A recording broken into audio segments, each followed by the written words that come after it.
គ្រប់ជំរាបសួរពុកម៉ែបងប្អូនថ្ងៃនេះសូមបង្ហាញដីលក់មួយកន្លែងបងប្អូនដីនៅលើផ្លូវធំបងប្អូនចុះពីផ្លូវកប់ស្រូវមកតាមទីទេបងប្អូន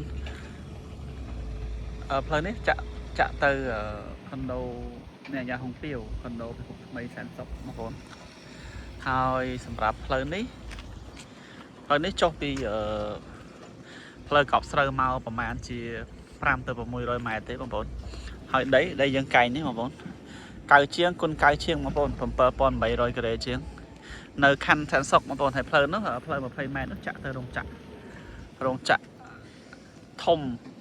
សាងសង់លើដីប្រហែលជា76 ហិកតាហើយជាប់ជាមួយនឹងភូមិគ្រឹះនេះតែម្ដងបងប្អូននៅគៀកនឹងភូមិគ្រឹះអ្នកអាញាហុងពាវ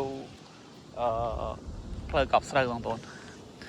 តម្លៃលក់បតនធូបងប្អូនមានបំណងទិញសម្រាប់សាងសង់វិឡាឯកជនឬក៏រោងចក្រសហគ្រាសឬក៏ធ្វើ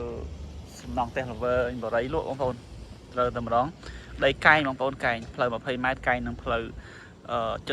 ផ្លូវ40 ម៉ែត្របងប្អូនចាប់អារម្មណ៍ទាក់ទងក្រុមការងារយើងខ្ញុំបានអរគុណច្រើន